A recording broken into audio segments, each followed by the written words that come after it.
السلام عليكم ورحمة الله تعالى وبركاته. أهلا بكم بقناتي فرح إونيفير. في هذا الفيديو سوف نتكلم دائما عن جديد بلجيكا بخصوص فيروس كورونا. فأهلا بكم دائما بقناتي فرح إونيفير. وفقا لأحدث تقرير نشره سينسان معهد الصحة العامة يوم الاثنين 21 من شهر سبتمبر، تجاوزت بلجيكا عتبة 100,000 إصابة بفيروس كورونا منذ بداية الوباء، وفي المجموع تم تسجيل ما مجموعه 102,295 حالة إصابة بفيروس كورونا منذ بداية الوباء، وبلغ متوسط عدد حالة الإصابة بفيروس كورونا 1196.1 حالة يوميا في الفترة ما بين 11 و17 سبتمبر في بلجيكا، بزيادة قدرها 62% مقارنة بالأرقام الصادرة يوم الأحد. تم تحديد 1547 حالة إيجابية جديدة. بالإضافة إلى ذلك كان هناك ما معدله 44 حالة دخول إلى المستشفى يوميا ما بين 13 و19 سبتمبر الذين دخلوا، وهكذا يبلغ العدد الإجمالي للأشخاص الذين دخلوا المستشفى بسبب كورونا منذ بداية الوباء في بلجيكا إلى 19,629 حالة. وفي المقابل ظلت الوفيات مستقرة نسبيا عند 2.4 يوميا في المتوسط من بين 11 و17 سبتمبر، ليصبح مجموع الأرواح التي حصدها كورونا 9,948 حالة وفاة. وأخيرا، لا يزال معدل العدوى لكل 100,000 نسمة المحسوب خلال الفترة ما بين 4 إلى 17 من شهر سبتمبر في ازدياد، ويبلغ الآن 117.7 بزيادة قدرها 111%. Je vais maintenant continuer en français. Les chiffres. La semaine passée, nous avons comptabilisé en moyenne 1196 nouveaux cas par jour en Belgique. Ceci équivaut à une augmentation de 62% en comparaison avec la semaine précédente et suite l'augmentation observée ces derniers jours. Lundi passé était le jour comptant le plus grand nombre de nouvelles infections depuis la recrudescence du nombre de cas. Pas moins de 1717 nouveaux cas ont été comptabilisés en un jour. Les moyennes journalières atteintes actuellement sont 2 fois plus élevées que lors de la deuxième semaine d'août. Le nombre de nouvelles infections par catégorie d'âge de cas nouveaux semble se déplacer doucement vers le groupe des 10 à 19 ans. Le nombre d'infections dans le groupe des 10 à 19 ans et dans celui des 20 à 29 ans sont actuellement similaires, mais le plus grand nombre de cas en chiffre absolu se trouve désormais parmi les 10 à 19 ans. Le groupe des 60+ connaît également une augmentation plus importante du nombre d'infections. Nous devons donc nous attendre à des cas plus graves de la maladie. En ce qui concerne les différences régionales, nous constatons que les augmentations se poursuivent toujours dans tout le pays. On constate des augmentations de 18% au Limbourg à 103% à Namur. Cependant, nous continuons à observer le plus grand nombre de cas en région de Bruxelles-Capitale. À Bruxelles, 241 nouveaux cas ont été identifiés la semaine dernière, soit une augmentation de 44% par rapport à la semaine précédente. Les moyennes hebdomadaires actuelles à Bruxelles sont désormais 2 fois plus élevées que lors de la première recrudescence du nombre de cas en août. À Anvers, 221 nouveaux cas ont été diagnostiqués la semaine dernière, soit une augmentation de 60% par rapport à la semaine précédente. Les moyennes hebdomadaires à Anvers sont les mêmes que lors de la première recrudescence.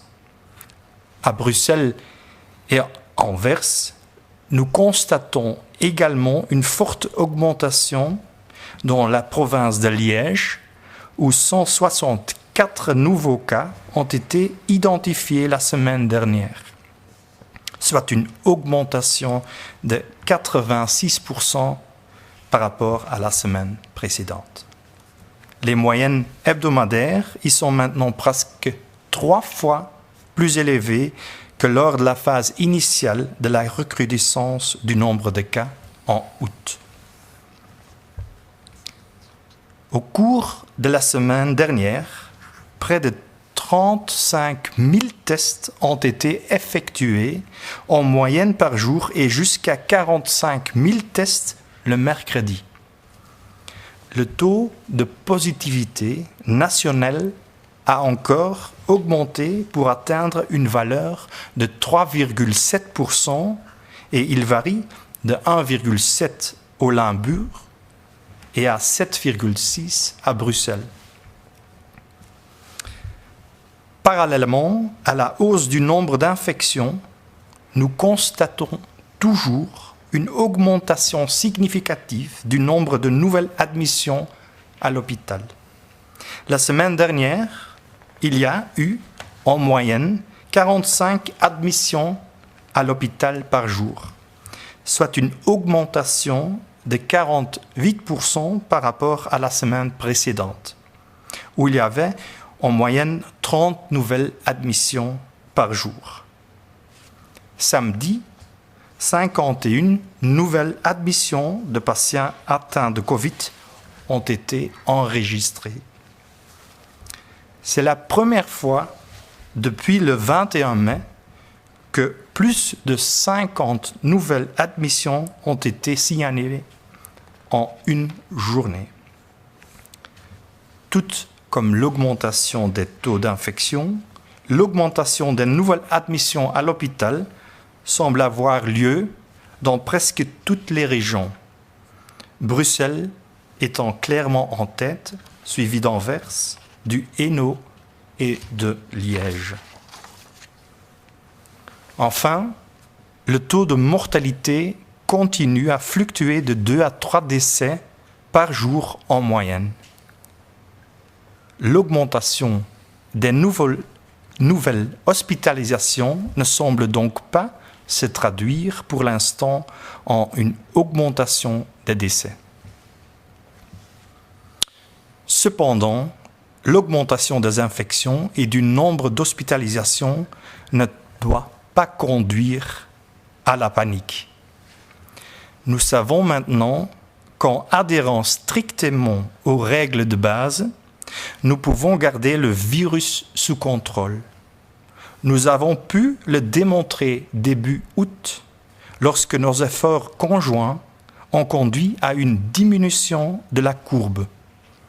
Accordons donc une attention particulière aux 6 règles d'or pour empêcher la propagation du virus, c'est-à-dire 1.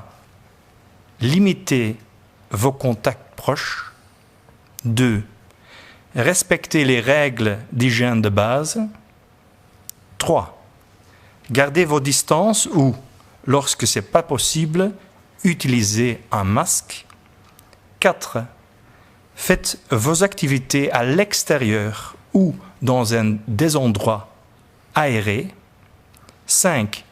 Suivez les règles relatives au rassemblement. Et finalement, 6. Soyez attentifs lors de vos contacts avec des personnes âgées et des personnes vulnérables. Je vous remercie.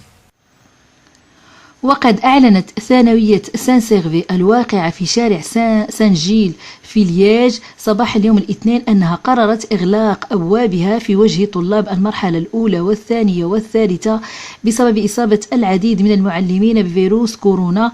إليكم الرسالة التي وضعتها المؤسسة للتو على موقعها على الإنترنت.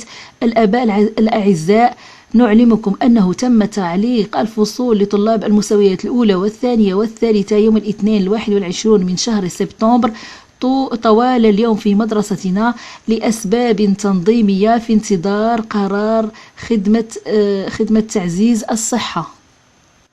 وفي الرسالة نقرأ أيضا: نؤكد أن الدروس متواصلة للمستويات الرابع والخامس والسادس.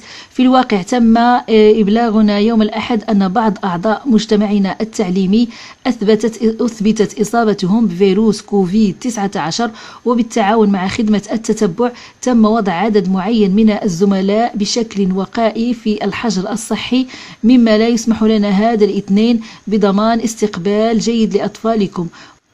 وتضيف الرسالة أنه وسيتصل بكم المدرس المكلف قريبا لضمان المتابعة، وسوف نتواصل في أقرب وقت ممكن يوم الاثنين فيما يتعلق بتنظيم الأيام القليلة المقبلة بناء على القرار الذي تتخذه إدارة تعزيز الصحة. كن مطمئنا أننا نفعل كل ما في وسعنا لضمان رفاهية الجميع. هذه هي الرسالة التي أرسلها الإدارة لهذه الثانوية في مدينة لياج إلى أولياء الطلبة في هذه الثانوية. يقع العديد من البلجيكيين في فخ المحتالين باسم الصداقة عبر الإنترنت، ففي العام الماضي تم تسجيل ما يقرب عن شكوتين في اليوم.